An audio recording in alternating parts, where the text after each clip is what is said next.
আমি ওনার ছেলেকে দিচ্ছি।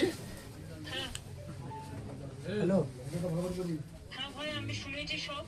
খুবই দুঃখজনক ঘটনা। এরা তো সবাইকেই মেরে দিচ্ছে, যা ইচ্ছে তাই করছে।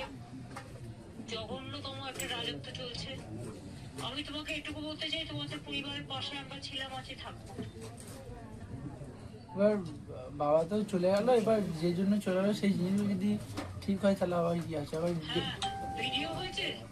হ্যাঁ, ভিডিও করেছি। আমার ফোনটা অ্যাকচুয়ালি জানেন তো দিদি, আমার ফোনটা না ওরা নিয়ে নিয়েছিল। ফোনটা নিয়ে আমি ফোনটা এখনো পাচ্ছি না। ফোনের মধ্যে অনেক ভিডিও এবং অনেক অডিও তুমি প্রুফ এক আছে। কাজ করো, ফোনটা নিয়ে নিয়েছে। হ্যাঁ আর তোমরা যে কমপ্লেন করেছো, হ্যাঁ সেই দুটো কপি যারা গেছে তাদের হাতে দিয়ে দাও, বলো আমাকে পৌঁছাতে। হ্যাঁ। আর কালকে অ্যাকচুয়ালি কালকে রাত্রেবেলাতে ওই কিছু ম্যাম অ্যাকচুয়ালি অঞ্জলি ম্যাম এবং আমাদের যে বাঁকুড়ার যে এসপি স্যার আছে উনি ফোন করেছিলেন। ওনাকে আমি বলেছি অলরেডি।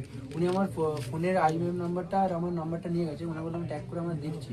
আর তাছাড়াও আমি ওনাকে তোমার ফোন নাম্বার, তোমার ফোনগুলো সব তুলে হ্যাঁ তুলে তারপর সাতটা ষোলো তো হ্যাঁ, হ্যাঁ উনি যে তোমার ফোন কেড়ে নিয়ে গেছে আমাকে মারার সময়, হ্যাঁ এইসবগুলো কিন্তু এফআইআর লিখতে হবে। তুমি একটা কাজ করো, সব কাগজপত্র তুলে, হ্যাঁ সার্টিফাইড কপি তুলে, পোস্টমর্টম রিপোর্ট তুলে হ্যাঁ তুমি আমার এখানে চলে এসো।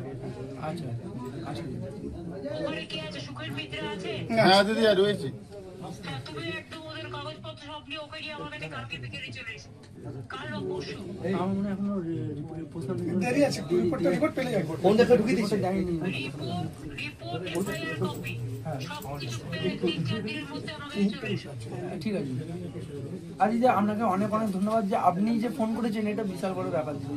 অনেক অনেক না ধন্যবাদ। রে বাবু, না রে বাবু, এই মুহূর্তে আমরা যদি না থাকি কে থাকবে? তোমরা তো আমাদের পরিবার। ঠিক আছে। আপনি কিন্তু আপনি কিন্তু আপনি আপনার নিজের খেয়াল রাখবেন না দিদি। আমি খেয়াল রাখবো বাবু, কিন্তু তুমি বলবে। হ্যাঁ হ্যাঁ একদম একদম। আর এই সুকানকে পাঠিয়েছি, ওর সাথে সবসময় যোগাযোগ করবে। আচ্ছা ঠিক আছে। আর সুকানকে বলো দোলা সেনের নাম্বারটা তোমায় দিয়ে দিতে। আচ্ছা ঠিক আছে। ঠিক দোলা দিদি। সেন আমার রাজ্যসভার এমপি আছে, কোনো প্রবলেম হলে বলবে। আচ্ছা ঠিক আছে। ওকে বাবু। ঠিক আছে। মমতা বন্দ্যোপাধ্যায়ের সাথে কথা হলো? মমতা বন্দ্যোপাধ্যায় কি বললেন? কি কথা হলো? হ্যাঁ? মমতা বন্দ্যোপাধ্যায়ের সাথে কি কথা হলো তোমার? যা কথা হলো সবার সামনেই তো কথা হলো, সবাই তো শুনলো ব্যাপারটা, অনেকজন শুনলো। এবার ওনার সহানুভূতি তো আমার সাথে, যেহেতু দেখুন যারা সত্যের সাথে আছে তারাই আমার সাথে কন্ট্যাক্ট করছে। ঠিক আছে?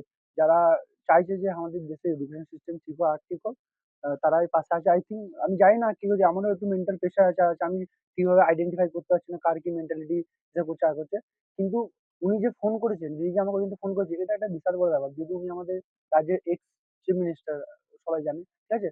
উনি যে খোঁজ খবর নিচ্ছে, এটা একটা বিশাল বড় ব্যাপার। কি আশ্বাস দিলেন উনি? উনি আশ্বাস দিলেন, উনি সবসময় যেভাবে আগেও পাশে ছিলেন, সবার পাশে পাশে মানুষের পাশে ছিলেন, এখনো সবার পাশে আছে, এখন আমারও পাশে আছে বলছেন। এখন উনি কি করছেন না করছেন সেটা তো আমি বলতে পারবো না। ঠিক আছে? উনি ওনার তরফ থেকে চেষ্টা করছেন না করছেন। কিন্তু আমাদের যে মেন জিনিসটা যেটার জন্য আমার বাবা মারা গেল, স্কুল ঠিক করার ব্যাপার। ঠিক আছে? আই থিঙ্ক মনে হয় সেই বিষয়টা উনারও দেখা উচিত, উনিও দেখবেন হয়তো। একটু দেখা করতে বললো। হ্যাঁ হ্যাঁ, আমাকে দেখা করতে বললো, ম্যাম দেখা করতে বললো। কিন্তু এখন কি হবে না হবে সেটা তো বলা যাচ্ছে না গো। যখন হবে সেটা লাইভ আপডেট সবাই জানে।